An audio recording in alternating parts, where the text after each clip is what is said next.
Hello and welcome to the programme. Children are being encouraged to gamble by some of the most popular video games out there. That was the verdict of MPs here in the UK recently. So our question today is gaming a gateway to gambling? You're watching Roundtable.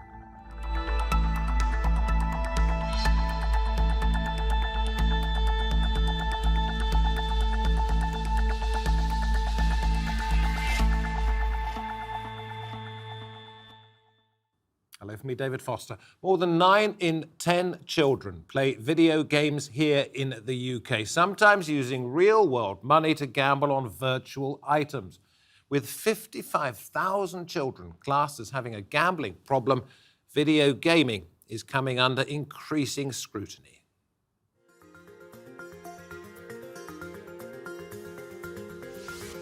Playing games online can be rewarding and exciting and help children to develop skills and friendships. But there's concern it may also be drawing them into gambling. Some games offer loot boxes, a virtual lucky dip paid for with real money that could help the player progress. But what's inside the box stays a mystery until the money is handed over. That, say critics, is the same as gambling. 93% of children are said to play video games in the UK. And a study has found that around 66% of 11 to 16-year-olds have been exposed to gambling adverts, while 2% in the same age group are identified as problem gamblers. So are video games promoting the practice of gambling to children? Right, first of all, we go to Antalya in Turkey. We are joined by the professional gamer Ahmet Sunuc, known as Jahrein, on the online gaming community. From Athens, we have Dr. Daria Kus, member of the International Gaming Research Unit. In the studio, Vicky Shotbolt joins us, Chief Exec and founder of Parent Zone, and Adam Bradford, too, co-founder of Safer Online Gambling Group. Great to have you all here. Ahmed, let me come to you first of all. I know you're a professional, but in the simpler terms, for most of the people out there, what do you think the real attraction of gaming is? The real attraction of gaming is mostly it's the multiplayer games where you can, socialize without getting out of your comfort zone, basically. And it's much cheaper than going out to, watch a movie, to have a dinner with friends. You just buy a game and you invest time and mostly you socialize with your friends. Cheaper if you don't become addicted. Of course. And is there a danger? Of course, there's a danger. If we're talking in terms of gambling, yes, there is a danger. It is a thing in gaming. It has been a thing for a long time. In mobile gaming, it has come to the public's attention after, I think, a state representative from Hawaii who prepared the legislation in the US. Now we're discussing it here. Okay, you are a professional gamer. You do it, you say, to socialize. Could you give it up? Do you think you might be addicted? I mean, it depends on the definition of addiction.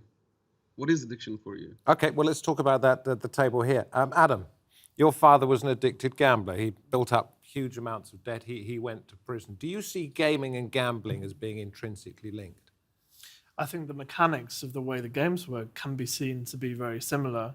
I think we've got a bigger question about whether gaming is gambling and whether gambling has elements of gaming. That could go on for a long time. But I think the thing we need to look at closely here is this linkage with finance. So gaming is meant to be something that's fun. And what we've found and what other people are finding is that young people are being enticed into spending money that they don't necessarily have to get upgrades, to get special players, etc. But they don't know the chance of them getting that object or not getting it at the time. Is it a bit like buying a lottery ticket? You pay money to hopefully well, at least with a lottery reward. ticket, you know the odds. But with loot boxes and things like that, you don't know the odds. So to us, I would see that as a form of gambling. And especially with the gameplay elements being so quick, it's certainly a gateway to gambling. Okay, well, we'll talk about restrictions that can and cannot be put onto this thing. Ahmed, I'll come back to you in a moment because I saw you nodding in response to something that Adam said. But Vicky, you've done a report into this. What were your general findings about it?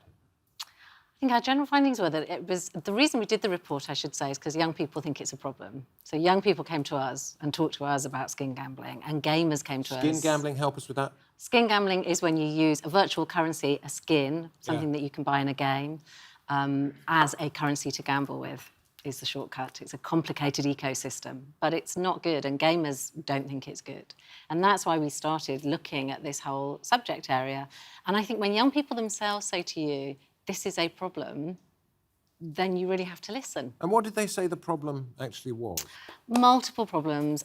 Certainly more mature gamers, shall we say, said that they remembered a time when opening loot boxes wasn't part of the gaming ecosystem. It wasn't what you had to do. So now they feel as though half of the children we spoke to said that they felt as though they had to spend money in order to enjoy gaming. And that's terrible. You know, that's a sorry state of affairs. The link to gambling, I think, is all of those issues around not knowing what the odds are, wanting to keep opening those loot boxes because you want the thing that you want and you don't know whether you're going to get it, so you just spend more and more money. In our report, we talk about dark nudges, and that's what the gaming industry is doing to children. OK, Daria, we want to bring everybody in at an early stage in this. I note that you said most people do this for pleasure, but the young are more at risk than, what did you call them, the more mature? More mature. The more mature gamers out there.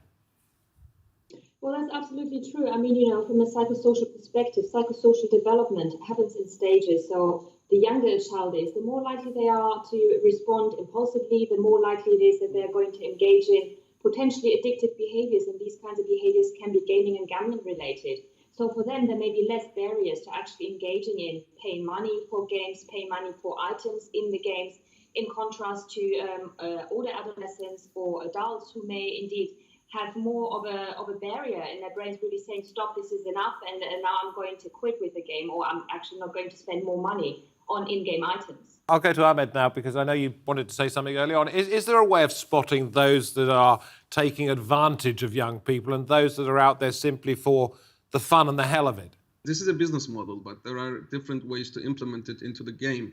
So you can have a predatory business model where where the item that comes out of the loot box can actually affect your gameplay.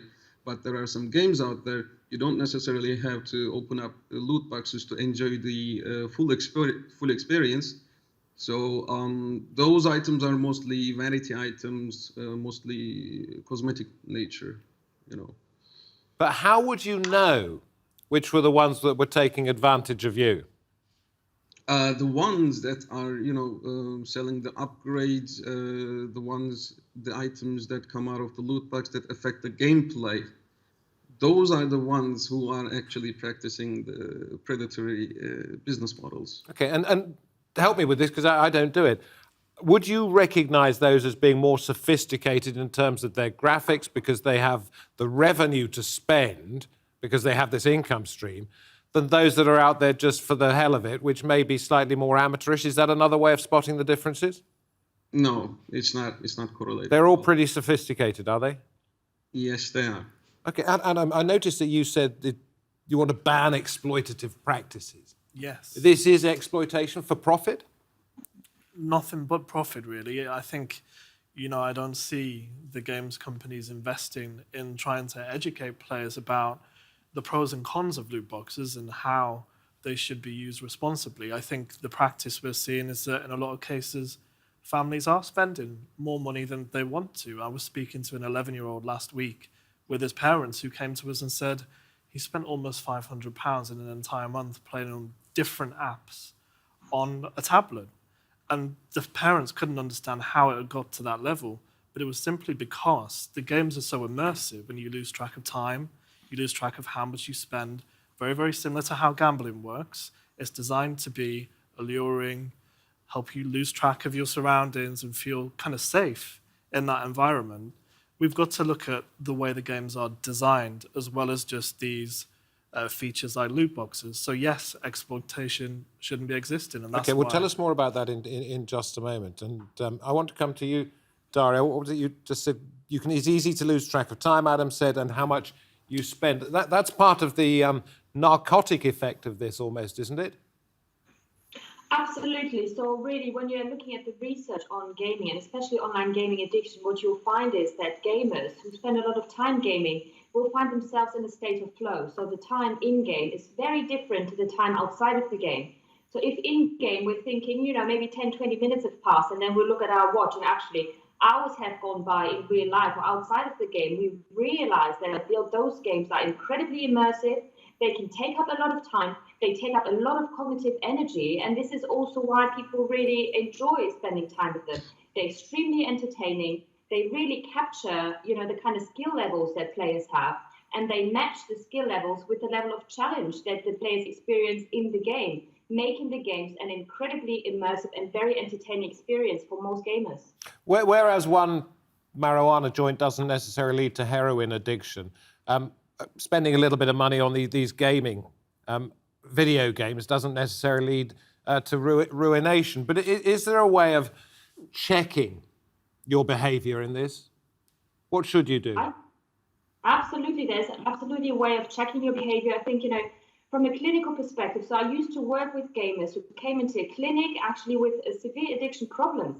And one of the main criteria that led them to seek professional help was to lose control over their behaviours.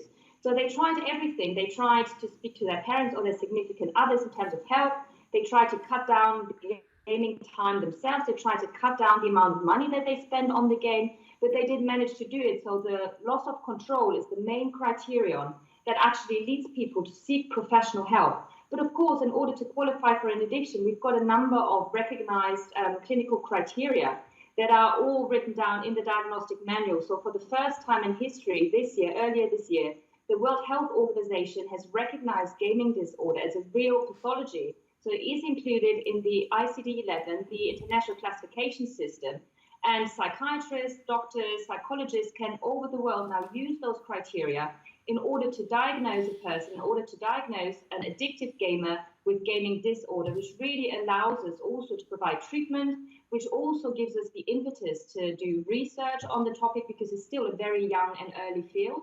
And now with the integration of loot boxes within games, I think we have another element that can make the games potentially more addictive, which can indeed get young people particularly to spend a lot of money on those games and create additional problems on top of all the negative consequences that an addiction brings, which is tied to a loss of control, but also, loss of jobs in some instances, psychosocial problems, problems with the relationships, withdrawal symptoms, development of tolerance, etc. So all of these kinds of problems may be a consequence of addictive gaming. Okay, Vicky, I know you want to say something. Then I have a question for you too. So much out there, isn't there? So much to unpick there, and I think it's really important for parents to remember that there's a difference between compulsive gaming and addictive gaming. I think a child who's got a genuine addiction, you need professional help to deal with that. A child who's finding it difficult to manage their gaming needs their parents to set some boundaries in place.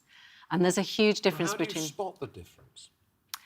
Oh, you spot it in the ways that parents spot all kinds of problems with their kids. Are they not doing their homework? Are they struggling at school? Are they not getting enough sleep? Are they having serious tantrums that you can't manage when you try and stop them gaming? Is that a way of spotting the difference between compulsion and addiction? I think that line between compulsion and addiction, you're absolutely right, it's a difficult one to spot. But parents, we've spoken to parents who simply cannot control their child's behaviour.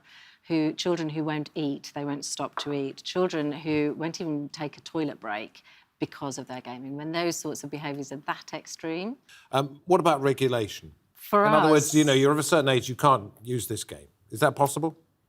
It's possible. I don't think it would be desirable, because I think what we can't lose in this entire conversation is the incredible positive effect that gaming can have and the pleasure that children get from gaming, and you wouldn't want to lose that. But what could be regulated are loot boxes. It's the financial model that's underpinning gaming at the moment that's exploitative, and we could absolutely regulate about that. Yeah, I mentioned that first cigarette earlier, Adam. If you take into account the positive signs that Vicky mentions there, isn't that just leading you down a path, perhaps, to more serious playing, if you like, or involvement? I think the issue we have when we come back to that point is we live in a fix-it-later society. So therefore, at the moment, these things have been allowed onto the market and they're so normalised for young people and their families they don't see the harm in it until it's too late. Same case with my dad with the over-addiction to gambling. You know, we didn't notice there was a problem until it all got too late and he was in jail. So, Fine yes, line, though, you can't ban them, can you? you can't ban it, but you can certainly put restrictions on the things that cause the harm. And in this case, that's the loot boxes. They need to be stopped. Ahmed, I noticed in the notes you gave to our producer, you talked about parental guidance. But children lie to their parents, don't they? Or they find ways around these sorts of things. Of course, I did when I was a kid. But I want to talk about something else as well. Everything that is entertaining could be poisonous in a way. I think it's the dose that is important, because gaming is not just entertaining, but it adds a lot to the children as well, such as, the way you solve problems get faster, the way you coordinate with other people is better, even maybe socializing. I developed my English skills when I was playing games. So this is something that I wanted to also point out. So the benefits of it, and Jahrei, you're nodding vigorously. You agree with that? Well, absolutely. I think, we really have to bear in mind it's only a very small minority of excessive users who will ever develop any kind of addiction-related problems. For the significant majority, gaming can be incredibly beneficial. And there's a lot of research that really shows that, gaming can increase cognitive skills, it can improve your memory, it can improve hand-eye coordination. There's so many innumerable, really, benefits to gaming. But at the same time, we cannot disregard the possible problems that can be a consequence of excessive gaming. So I think we really need to find a fine balance. Acknowledging addiction-related problems whilst not over-pathologizing everyday behavior. But isn't Ahmed right? There's a danger in too much of anything. You could potentially say that. I think, when we're looking at behavioral addictions, so addictions to actual behaviors rather than substance-related addictions, we will find that people can become addicted to doing things rather than ingesting things. So becoming addicted to gambling, gaming, to sex, for example, to shopping. All of these kinds of behaviors can potentially become addictive.